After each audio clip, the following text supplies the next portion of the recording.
Hello, how are you? My name is Brian Rose, and I work in new media, and you should definitely be suspicious of anyone who tells you that's their profession. Thanks for having me over for your lunchtime spiel and meal.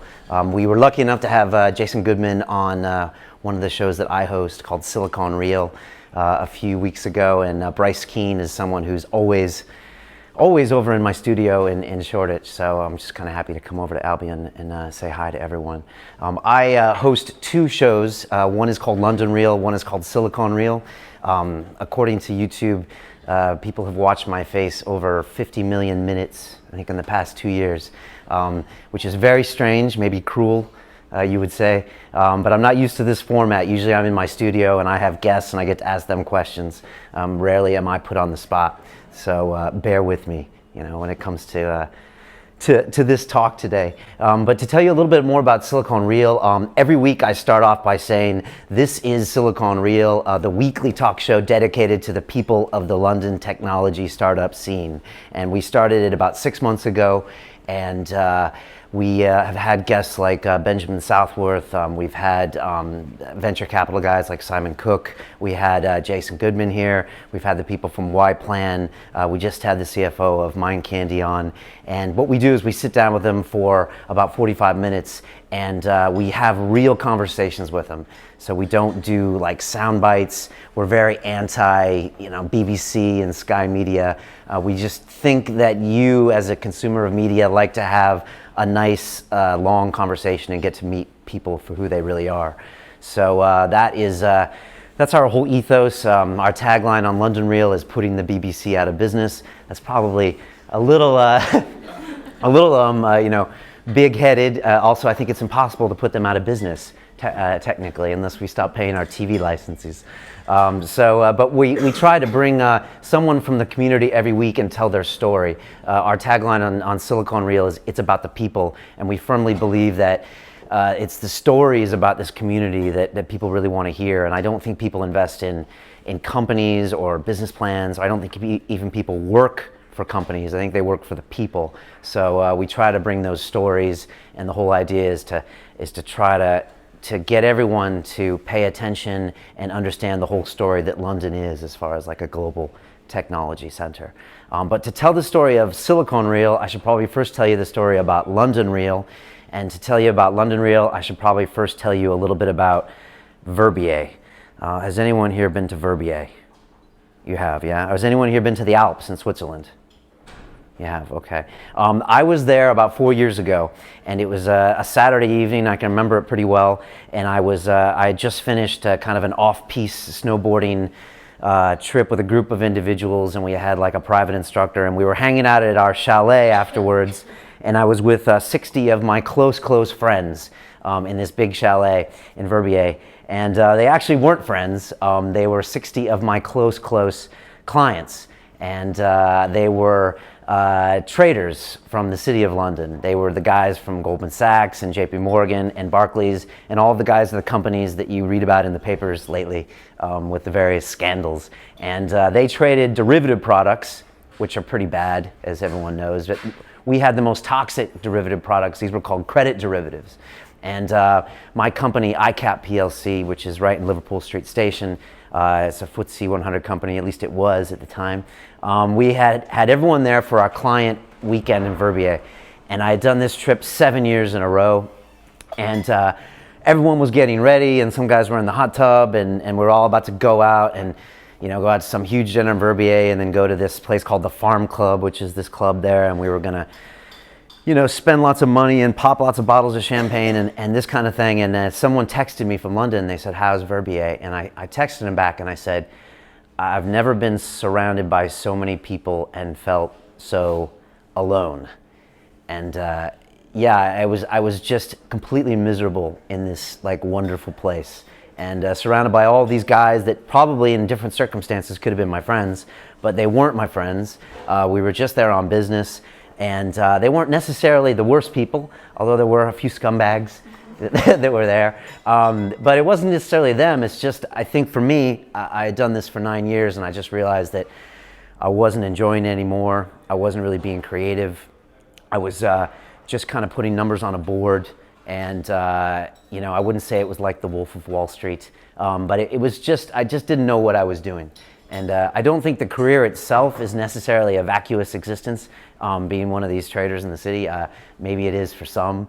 And I don't necessarily hate the idea of capitalism. I think it's wonderful if you can create a product and sell it and make money. I don't think there's anything wrong with that. I think Andy Warhol once said that good business is the best art, and I do think there's something to be said for that. So I wasn't necessarily hating what I was doing.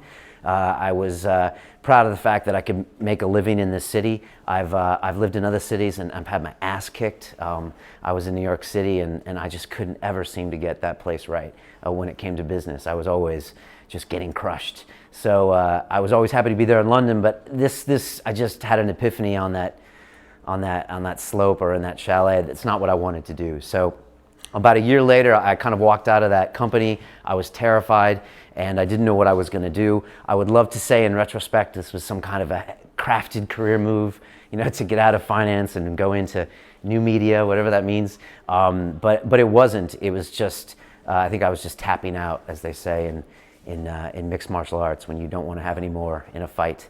So I didn't know what I was going to do for 9 months, and I kind of walked the earth like Kane from the Kung Fu series back in the 70s. And then I was walking through the West End one day in the afternoon with my Brazilian Jiu-Jitsu instructor, my martial arts instructor, and because no one else would be walking around in the middle of the day because they had jobs. And I said, "Do you want to start a podcast?" And he was like, "Yes, let's do it." And I was just thinking, it's one thing that I left the city. It's another thing if I tell all my old colleagues that I'm now, Wayne's World. So it was a real, I really had to question myself, how much of my identity was wrapped up in the fact that I used to be a city trader and I'm taking a break. And when can I say I'm running a podcast and so I just had to make that leap, because for my instructor, he was just it's one of many things he does. But for me, it was a real identity change. So we set up some webcams in my flat in Shoreditch right off the roundabout. And we had the very first London Reel, which was on October 21st of 2011. We just talked to each other. We didn't even have anybody else on the show. And we put it out there. Our friends immediately told us it was rubbish. They said, "Why would you think anyone would want to listen to you? It's too long." That's what they said. "You should edit it." It was pretty presumptuous, is what they said. A year later, the comments I would get would be that it's too short, why don't you guys talk more? So it was very strange how it evolved. And I remember on Facebook, I don't know if you've ever set up a page on Facebook, you can see the number of your friends that have liked your page. And I remember after 6 months, only 20% of my friends have liked my page. And this was my whole life now. It was producing this weekly show. And I would see a friend and I'd be like, "Yeah, have you watched my show?" "No, I've been really busy." "Okay, did you like the page?" It's like a click. Could you just like it? And it was a real epiphany. And I tell a lot of people when they start things these days, I'm like, you can't rely on your friend base or your family to support you in your new venture. And maybe you shouldn't. Maybe you really need to find your fan base. And maybe it's kind of I wouldn't call it maybe it is kind of a little bit of a bitch move to expect all your friends to support you.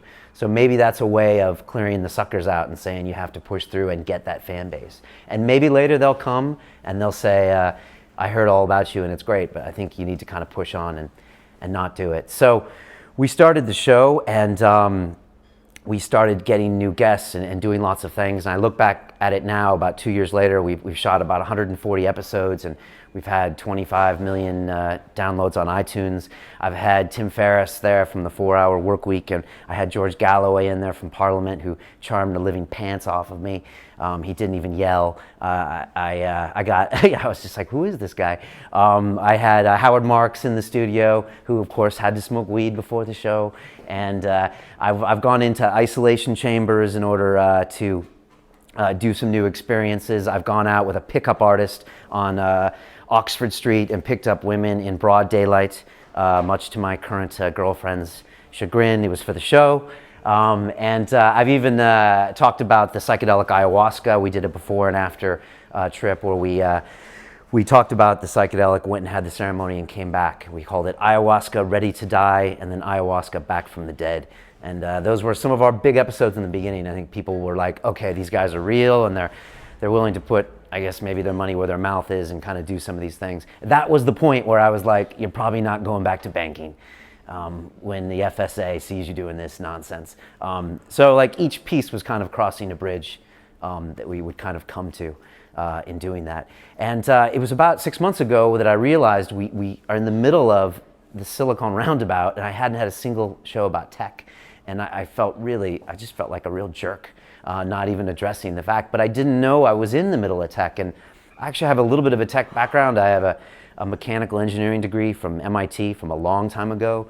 And in '99, I was actually the CFO of a .com startup that was called Luxury Finder. It sounds so silly in retrospect, but that's what it was called. And it went bankrupt. But I didn't know it was there. And finally, Bryce Keane came along, one of the three beards, and he was going to be a guest on London Real.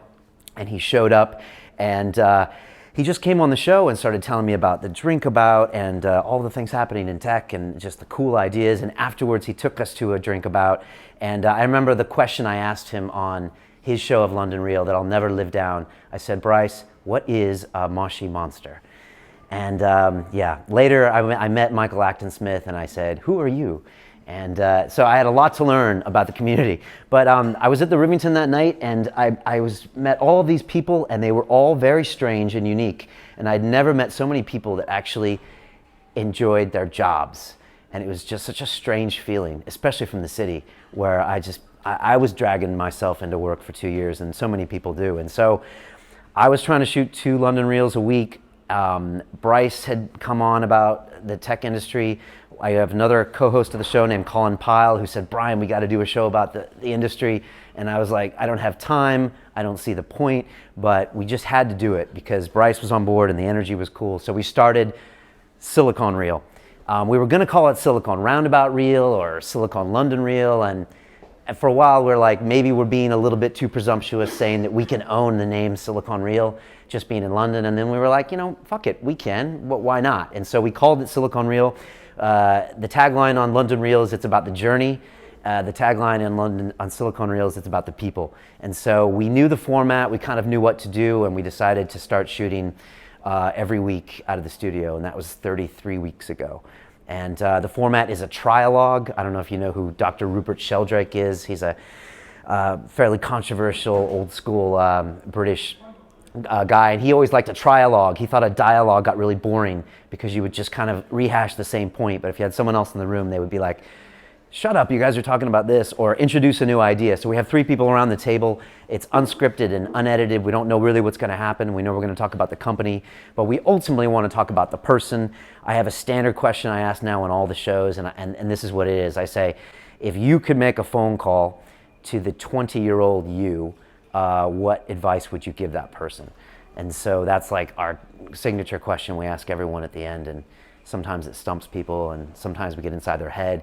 We had Davinia Noles, the CFO of Mind Candy, on last week, and she was telling us how she quit the company after 48 hours of working there in 2004. And I was like, what? And she said, yeah, I didn't like the culture, and it was really creative, and she's like, no one wanted to talk to each other, and it was kind of male-dominated, and you get these stories that you wouldn't think you would hear. And I think the community really wants to hear about that stuff. And so it's been fun for us. It's been fun to see how the community kind of reacts to us and what we've been doing. And it's one thing that I had to learn with London Real, and it was to get out of this, for me to win, you have to lose mentality that I definitely grew up with in the city. And it was this abundance. I call it peace and love in London Real. So when anyone asks you a question or they get mad about something, instead of barking back an answer or saying no, you just say, peace and love. Namaste, how can we figure this out? And so if someone wants to use our content on their website, we say yes. If someone wants the audio, we say yes. If I want to cooperate with other media, we had the BBC that wanted to come over to my studio and do a radio interview with one of my guests before they came on the show. And I was just like, every bone in my body was like, no, no, it's my studio, and you're going to mess my guest up before the show. And I was like, yes. So, but I did want to see their microphones. So it was a little... And they did screw up my guest because they did a 30-minute show with him, and he was like, "What's next?" And I was like, "Now it's an hour show," and he was just like, "An hour?" So that wasn't the smartest move, but we just try to think of this like give first mentality and this like pay it forward first mentality of let's feature these people because we think they're great ideas and great guests, and then just see what comes back to us. And I've been really fortunate with London Reel and Silicon Reel. Everyone just seems to kind of get the vibe that we're doing with the community as far as we're just trying to promote them as opposed to us. And hopefully the show just kind of grows, on the back of that. So I just to leave you with like a final story about London Reel. I've just found that with this whole kind of giving mentality first, that all these great things come back to us. And we had this couple that emailed me about a year ago from Canada, and they sent me an email saying, "We want to fly to London and film a video about you." And I get all sorts of crazy emails all the time. I get like, "My brother can levitate, he needs to come on your show," or where can I buy DMT, and all these. I'm like, I can't help you.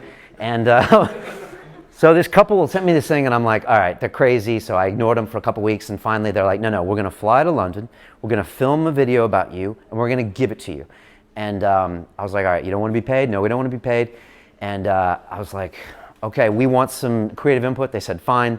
They flew over here. They spent 4 days filming us like all over in the studio, outside, individual interviews by the Thames.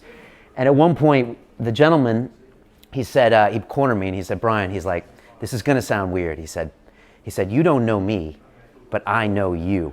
He said, I've watched 50 hours of you, in bed with my wife, at night. And so I kind of understood and what he meant, as in he was invested in what we were doing in the show. And he produced this 8-minute video that's still online that had like time-lapse photography of London and our whole story with music, and he gave it to me. And I mean, I was emotional at the time. I said, what can I do to repay you? Can I promote you? And he just said, no. He's like, we are paying it forward the same way you are, and we are just doing this because we felt like doing it.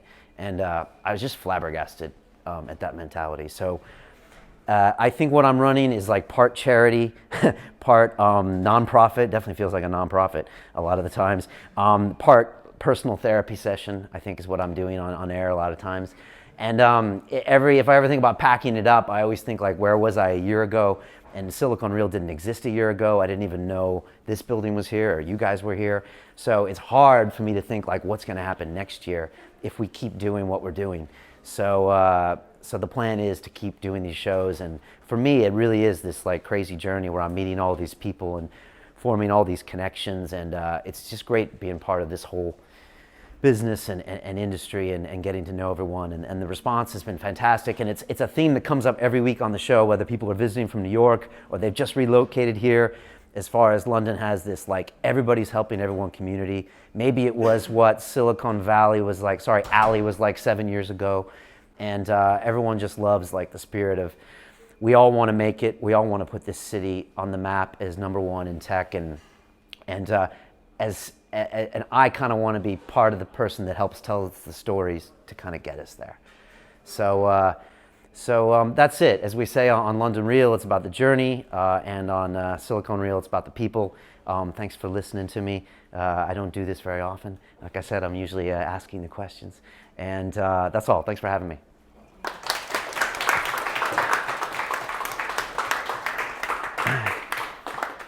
If you have any questions, except for where to get ayahuasca, I will answer them. Yes? What's the most interesting guest you had, or your favorite?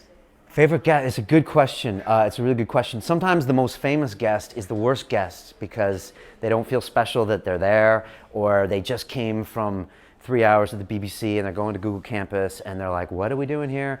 So sometimes they're not the best guests. Sometimes it's someone that you don't expect. We've had some really heavy shows because we like to go places that are hard. We had a soldier that was suffering from post-traumatic stress disorder that was on, and for 2 hours he talked about his times in Iraq and Afghanistan. And he was a territorial soldier, so he would go from the war front and then he would go right back into Canary Wharf at his banking job. And it was weird because he wouldn't go to a barracks being surrounded by army officers. He would go right back, and guys would joke, oh, did you kill anybody? And he would just be like, I just saw someone shot 2 weeks ago. And it was really hard to make that transition and tell that story. So that was probably one of the more powerful episodes I've had. I'm trying to think. I had Neil deGrasse Tyson on, the famous astrophysicist from America. He was on this week, and he was a lot of fun to have on. He's quite combative, and he put me in a headlock at the end when I took the picture, and so you know, that's been fun. Howard Marks, again, he could just talk forever, and the man, he's just lived such a crazy life. And in 2 hours, I couldn't ask him enough questions, because it's like, you smuggled drugs for the Gambino family, and then you were in federal prison, and then you worked for MI5, and then it's like, are you one person?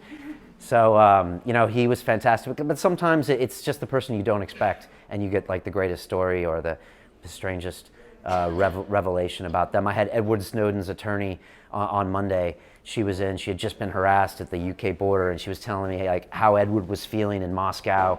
And I was like, how does he feel? Is his life over? Or is he optimistic? And so you can get some real live answers from some of these people. And sometimes I'm amazed that they're actually come to my place to tell me their story. I mean, I no longer live in the studio, but sometimes it's like a funny joke. I'm like, you just came to my house and you talked to me for an hour. So sometimes it's funny, we kind of created this thing that makes people come over and tell their stories. But it really was just simple, just going from A to B to C to D.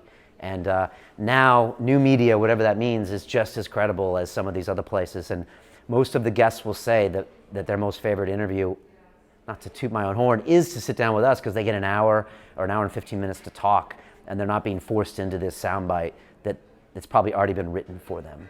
So that was a long answer to your question. Anything else? How do you find it? Good question. Well, another thing that we did, we were on something called the Joe Rogan Experience, which is a really popular podcast in the States. It probably has 500,000 or 1 million people. And on that show, I encourage anyone to start their own reel. And that was about a year ago, and a bunch of people did. We had like Melbourne reel, and Dublin reel, and LA reel, and there's a Midwest reel, and like about 12 of them started. And my old mentality in the city, all my city guys were like, oh, you're franchising them, right? And I was like, no. Peace and love in London reel. It's like, no, we're not. We're just encouraging them and promoting them. As long as they got good energy, I'm happy to promote them, as long as they have a good vibe. And but a lot of these guys just realized that after about 4 episodes, they realized it really is hard work, and a lot of it is booking the guests. And some of my guests have taken 6 months or 8 months, and you just have to stay at them and be persistent. Sometimes you have to triangulate, I call it, so find 2 or 3 people that know them and get them to talk to those people.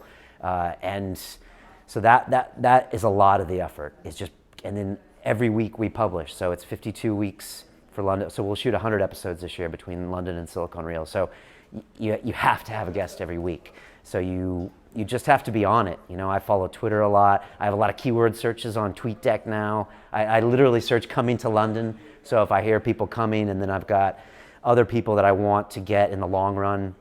But you know, it's ultimately about getting these marquee guests, and the guests beget guests, you know. So on my wish list is maybe Russell Brand or Sting or Stephen Fry. We've had conversations with all of them. You know, each one of them has a different reason for them doing it or not doing it, you know. And for Russell Brand, maybe he's thinking, you know, this could be fun, but maybe I don't want to be there with those guys. You know, maybe I don't want to answer their questions. So it is a constant battle. And then also, I don't want my fan base to get too comfortable. I always want to throw someone in the mix that they maybe don't like. And so sometimes I'll put, like I said, a UFC fighter, a mixed martial artist in there, or I had a crazy capitalist on the other day, a guy that named Peter Schiff, who ran for Senate, who went down to the Occupy movement and said, I'm part of the 1%, you shouldn't be mad at me, with a suit and tie and a camera. And he was talking about monetary policy and how you should buy gold, and I was like, my fan base is gonna kill me for this guy. And he's been our most popular show ever. It's been watched like 220,000 times. He's more popular than our DMT episode. So I never know what people are gonna like, and so we do try to shake it up and not like have a niche. Hope I answered that. How much do you think you've changed since your DMT experience? Oh, me personally? A very good question. You know, I have to be honest, you know, psychedelics are a part of London Reel. You know, we try to always question our consciousness, always find out new ideas. It's weird because a lot of my fan base I always thought was like that late 20s something male that was confused with the world or had been sold the capitalist dream or the Western dream and was like, this is not working for me. I got to find some other ways. But it's actually a lot of different people that want to know. But Psychedelics have been an important part. You know, we've talked about ayahuasca ceremonies. We had a DMT episode where we did a before and after of ingesting the psychedelic DMT. It was important for me. I do think other psychedelics like ayahuasca teach you more lessons. I think they really break things down for you and really smack you around and show you what you're doing wrong with your life, especially when it comes to relationships and the people around you that you're treating very poorly. So that can be... What happened in one experience? Yeah, but the ayahuasca ceremonies are a little bit more powerful, but you know, the DMT experience is about a 15-minute experience, and so a lot of people, it's more approachable that way, but it's also very intense. But it definitely shows you that your consciousness is not what you think it is, and this is just a show that's made up of chemicals, and you know, this isn't necessarily real. So it's very grounding to have something like that. Again, one of our more popular episodes, I think because we went in and did it, and also we were really honest. People seem to really respond to genuine connection on the web, and they seem to smell a fake a mile away. So it's really hard to fake a podcast when there's no edits and we turn the cameras on for an hour and a half. Like if you're a person they don't like, they're gonna find out right away. So maybe I'm just finding the people that do like us. But yeah, that's a good question. It was an important thing, and it's an important part what we talk about. But also we didn't want to be the psychedelic show either. We want to be other things. But sometimes people don't know about that, and they're like, what? But it seems normal to me, and it seems like an important part of anyone's life. That's another story, another talk. Did you have one more question? How do you make any money from it? Good question. Revenue model. Yes. I get asked that a lot, especially about the people that I care about. So revenue model, great question. You know, we started off, since people get very invested in me and the show, then we can talk about products that I do care about, and that can be a little bit more important than, say, an advertisement. And I'm very careful with those products. So we've had some sponsors over the years. One of our ones now is Bulletproof Coffee, which is a biohacking company, and they're all about doing things differently with your biology, whether it's sleep hacking or eating different things in order to get better results. And that's something that's really congruent with our audience and something I feel good about promoting. And they'll actually pay reasonable amounts of money to have their products placed. And we'd like to explore that with brands like Vita Coco or Graze or any of these people, you know, we're in talks with. So that's one model. There is a YouTube advertising model, and that's not horrible, but you cannot make your money on YouTube.